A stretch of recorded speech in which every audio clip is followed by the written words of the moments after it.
In 1992, both the mayor, Tom Bradley, and the governor asked for the National Guard to be sent to Los Angeles.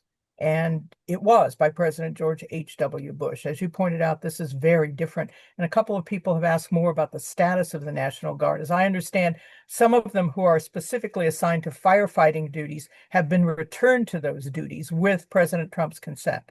Right. Yes. Yes, they have been. And there is absolutely no comparison between 1992, which I called the Rainbow Riot, because it happened all over the city. It was citywide, and it was the worst civil unrest in U.S. history at that point, the most expensive. You remember the airport had to close because the fires, decreased the visibility.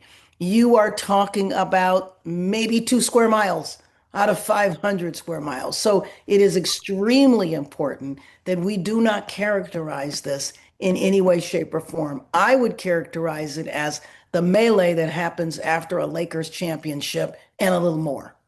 Because President Trump said, had he not sent these National Guardsmen in, as you point out, it was delayed by a couple of days longer than he alluded Well, to. Los Angeles would have been burning to the ground, his words, and completely obliterated. How do you counter the impression that rhetoric like that makes on the well, greater part of the country and the world? well, I think it was just important to say that he said that and the National Guard weren't even here. So, I mean, it's not just that they were delayed. He gave the National Guard credit for something when they were not in Los Angeles. So, what kept the peace that day was the Los Angeles Police Department, the Sheriff's Department. We were well equipped to handle it. We did. We never requested the National Guard. There was no need for the National Guard, and there was certainly no need for the President of the United States to seize power from our governor. That's very important.